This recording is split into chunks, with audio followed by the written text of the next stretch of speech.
Stuxnet.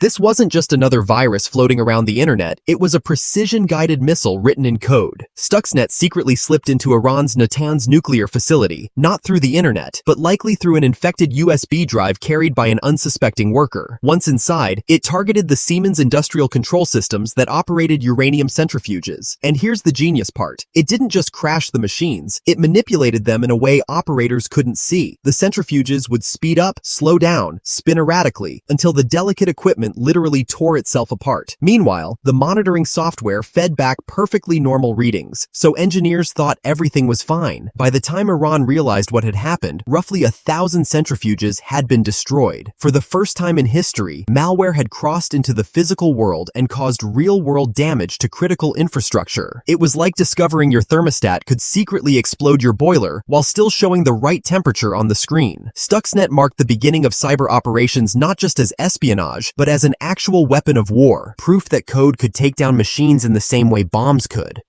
Aurora. The attackers went after something more valuable than money: source code and access to private Gmail accounts of human rights activists. The technique was sleek. Hackers sent malicious links that took advantage of a flaw in Internet Explorer. Once a victim clicked, the attackers got a foothold inside corporate networks. Google was one of the biggest names hit, but so were Adobe, Yahoo, and dozens of others. The real prize wasn't just intellectual property. It was the ability to spy on voices critical of Beijing. What shocked the tech world wasn't just the scale, but Google's unusual response. They went public, openly accusing China of being behind the attack, and even threatening to pull their operations out of the country. That move was bold, because most corporations at the time quietly dealt with breaches behind closed doors, afraid of reputational damage. Aurora flipped the script. It forced big companies to start admitting that cyber intrusions weren't just minor IT issues, they were geopolitical events. If your Gmail account today warns you about government-backed attackers, that's a direct legacy of Aurora. It set the precedent that global politics and your everyday inbox were now linked by invisible code. BlackEnergy. This attack made history as the first confirmed blackout caused by hackers. In late December, right before Christmas, operators at Ukrainian power companies watched their computer screens suddenly move on their own, mouse cursors clicking through control panels as if an invisible hand had taken over. Substations began to shut down, and within minutes, hundreds of thousands of people across Ukraine lost electricity. The attackers weren't kids pranking the grid, they were professionals using a customized version of the BlackEnergy malware. It wasn't just about turning off lights. By hitting power infrastructure in the dead of winter, the hackers sent a chilling message: your basic survival systems are not safe. What made it scarier was the coordination. Alongside the malware, phone lines at customer support centers were flooded with fake calls, so real outages couldn't be reported quickly. It was a textbook hybrid operation, digital sabotage paired with real-world disruption. For Ukraine, this was a warning shot. For the rest of the world, it was proof that cyber war could literally pull the plug on modern life. OPM Hack. This wasn't some random leak of passwords or credit cards. It was the motherlode of sensitive personal details. The OPM kept security clearance records, fingerprints, background checks, family ties, even records of past drug use or financial troubles. All the messy, private details you'd rather no one know. With that database in hand, China didn't just gain a list of US government employees, they gained a spy recruiter's dream tool. If you know which official has gambling debt, which one has a troubled marriage, or which one has foreign relatives, you know exactly where the pressure points are. Imagine trying to safeguard national secrets while your adversary has the cheat sheet to your entire intelligence community's vulnerabilities. It was such a massive breach that some US officials quietly admitted it couldn't be undone. The data would remain useful to China for decades. The OPM hack showed that cyber war isn't always about shutting down systems or stealing money. Sometimes, the most powerful weapon is information that can be quietly weaponized later. Sony Pictures Hack.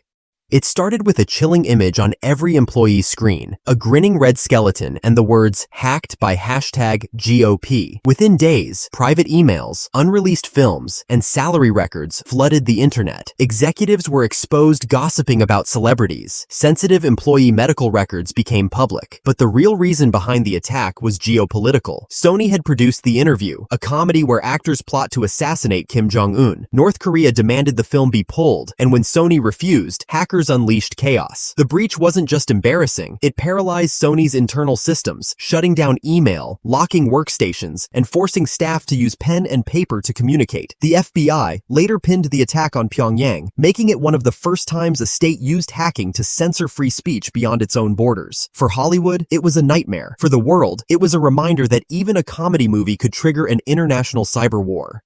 NotPetya. It started in Ukraine, disguised as a routine update for tax software. Companies installed it, thinking they were just staying compliant. Instead, the malware spread like wildfire, locking up machines and wiping data beyond recovery. But it didn't stop at Ukraine's borders. Maersk, the global shipping giant, had to shut down ports worldwide. FedEx lost hundreds of millions. Pharmaceutical factories went offline. Even radiation monitoring systems at Chernobyl stopped working for days. NotPetya looked like ransomware. It displayed a message demanding Bitcoin, but in reality, the code made recovery impossible. This wasn't about money. It was sabotage disguised as crime. By the time it was over, losses were estimated at over $10 billion. Governments traced it back to Russian military hackers. What stood out wasn't just the damage, but the collateral victims. Businesses and hospitals with no stake in the Russia-Ukraine conflict found themselves crippled overnight. NotPetya showed that digital weapons, once unleashed, don't respect borders. They burn everything they touch. Bangladesh Bank Heist. Hackers infiltrated the Bangladesh Central Bank's network and quietly monitored how it used the SWIFT system, the global messaging network banks rely on to move money. Once they understood the process, they struck. Fake transfer requests were sent to the Federal Reserve Bank of New York, directing funds to accounts in the Philippines and Sri Lanka. In total, they attempted to steal $951 million.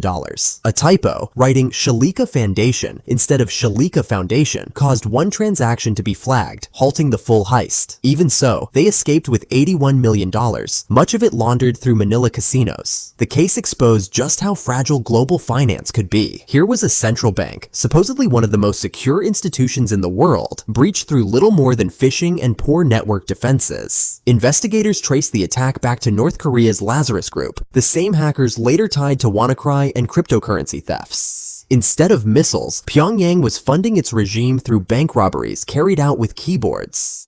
SolarWinds. The attackers breached SolarWinds, a Texas-based company that provided IT monitoring tools to thousands of clients worldwide. They didn't attack the targets directly. Instead, they slipped malicious code into routine software updates. When customers, ranging from Microsoft to the Pentagon, downloaded the update, they unknowingly installed a backdoor. For months, the hackers quietly roamed networks, collecting emails and data, staying invisible. It was one of the most sophisticated espionage campaigns ever uncovered, affecting around 18,000 organizations. What made it terrifying wasn't just the scale, but the patience. The attackers waited, selected their targets, and blended in with normal traffic so well that detection took nearly a year. By the time it was exposed, the damage was already done. Sensitive communications and government secrets were likely in Russian hands. No fanfare, no fireworks, quietly enough to send shockwaves across the US.